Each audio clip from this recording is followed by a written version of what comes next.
Jeudi s'est tenue la séance de clôture du sommet du bloc des économies en développement, BRICS.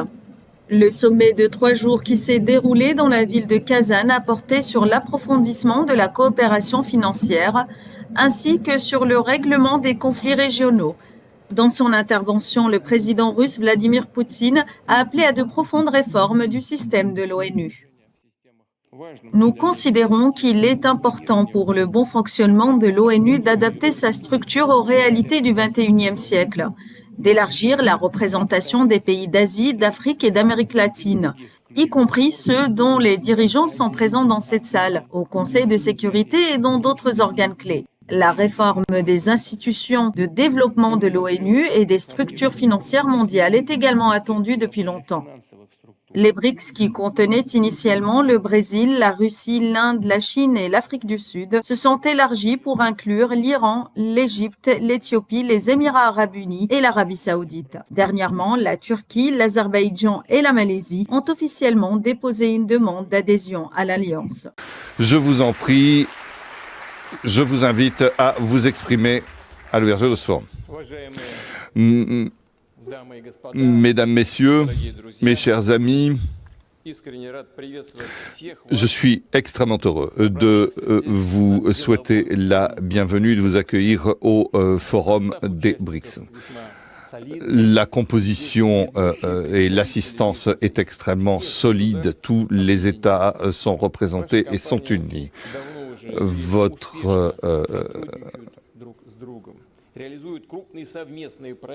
compagnie consiste à résoudre des problèmes dans de nombreux domaines, les transports, l'énergie, l'industrie, les infrastructures, l'agriculture et l'économie numérique.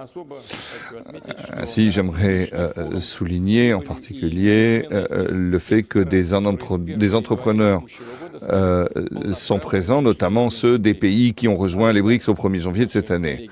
Ce sont nos collègues amis d'Arabie saoudite, de l'Iran, de l'Égypte, de l'Éthiopie et des Émirats arabes unis.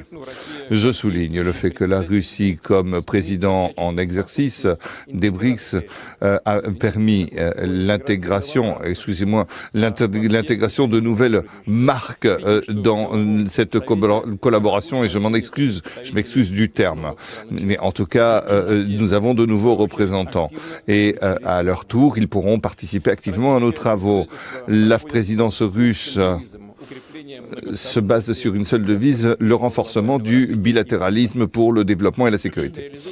Nous réalisons des plans d'action en partenariat sur 3 domaines clés: la politique, la sécurité, l'économie et les finances, sans oublier les relations humanitaires et culturelles.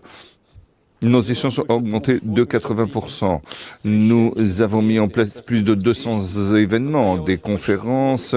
Nous avons réuni une majorité d'experts et d'entités ministérielles. Mais cela ne constitue pas le sommet des BRICS. Celui-ci va commencer à Kazan la semaine prochaine. Il est clair que parmi les dirigeants, au-delà des dirigeants à Kazan, il y aura bien sûr le forum des entrepreneurs qui témoigne de la bonne santé économique de notre Union. On va parler du renforcement des investissements et de la coopération. Nous voulons également accélérer la croissance économique et sociale avec un développement durable pour aboutir à des résultats concrets. J'espère que cela permettra d'améliorer le bien-être et la qualité de vie des citoyens de nos pays. Les chiffres parlent d'eux-mêmes. Et je suis certain que, bien sûr, vous connaissez ces chiffres, mais je crois qu'il convient d'en rappeler certains. L'ensemble du PIB s'élève à plus de 60 000 milliards de dollars. C'est un indicateur plus important que celui du G7 et il continue de croître. J'ai rencontré vos collègues, je leur en ai parlé, vos collègues russes, mais je le redis ici, dans cette salle, avec les participants d'aujourd'hui. En 1992, le G7, c'était 45,5% du PIB mondial. Aujourd'hui, en 1992, c'était 16,1%. Et aujourd'hui, en 2023, notre union, c'est 38%, 38,3%, pardon, 37,4%. Et le G7, 29,1%. Et cela continue d'augmenter, et c'est inévitable. C'est une dynamique qui se comprend. Donc, au cours des 10 dernières années, cette dynamique, la dynamique économique mondiale est due aux BRICS. Il y a bien sûr une croissance que nous prévoyons autour d'une moyenne de 4%.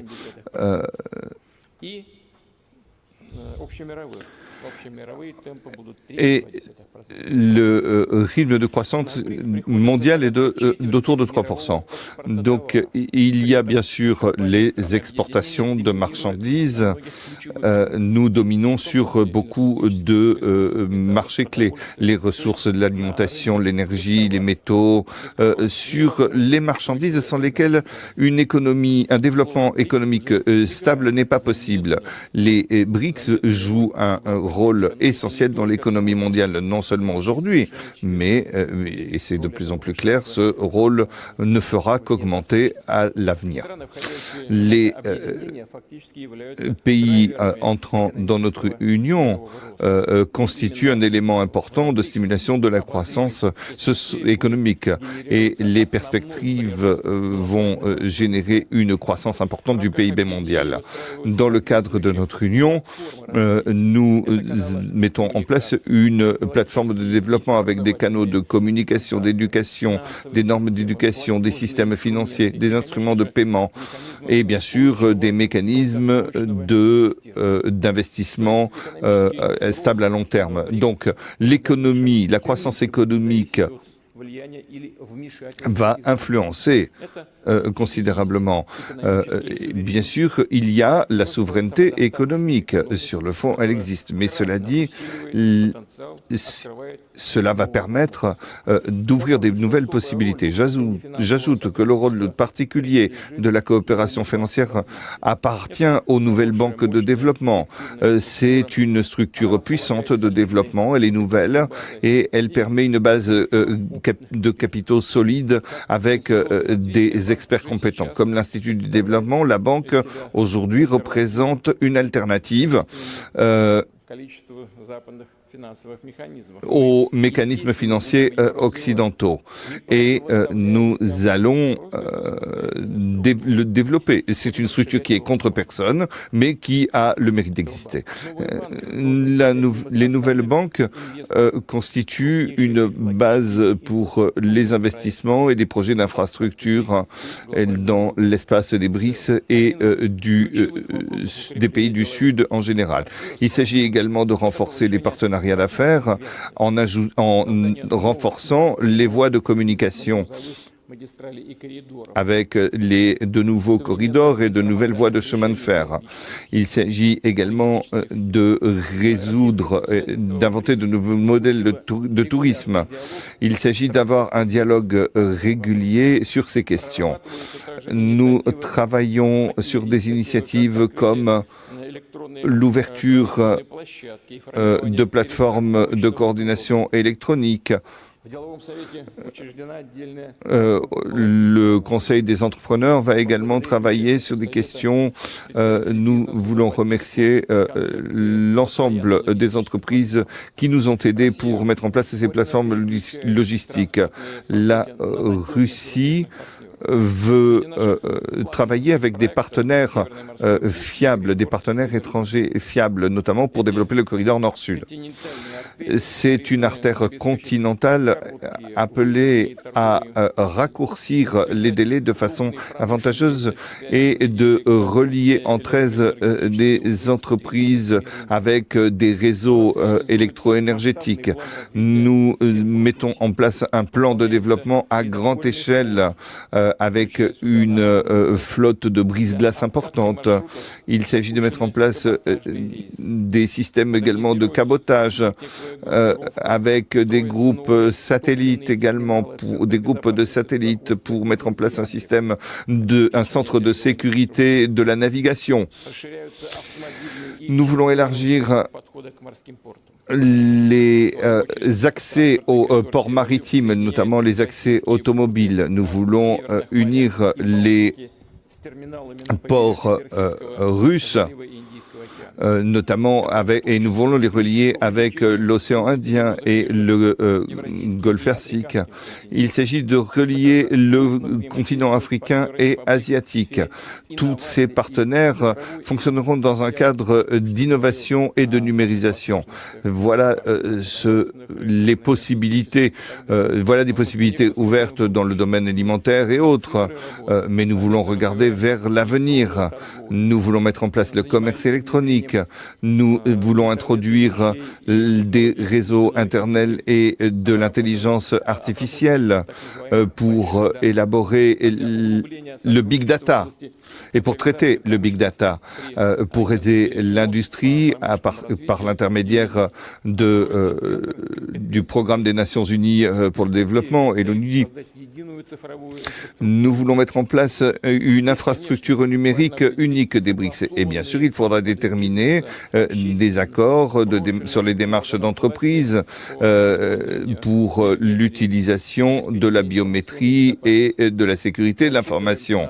Nous comptons sur les recommandations qui seront faites de votre part, mesdames et messieurs, lors de ce forum des entreprises. Mes chers collègues, la Russie est ouverte autant qu'elle le peut à tout cela. Nous formons un espace de travail concurrentiel et confortable pour augmenter les capitaux et les technologies de l'étranger et en premier lieu, nous voulons travailler avec vous. Je veux à nouveau souligner que nos efforts de base communs doivent se concentrer sur le renforcement des plateformes propres garantissant la croissance économique. Je pense notamment aux décisions technologiques, aux mécanismes d'investissement et financiers, aux questions de logistique, etc. Je suis certain que la réalisation du potentiel des BRICS qui s'appuie sur la participation de la majeure partie de la population apportera des résultats à nos pays, nos entreprises et à tous nos citoyens. Et en conclusion, je voudrais souhaiter à tous les participants des travaux fructueux, un travail plein de succès. Tous mes vœux. Et je suis certain que les dirigeants s'appuieront sur vos résultats lors du sommet de Kazan présidé par la Russie.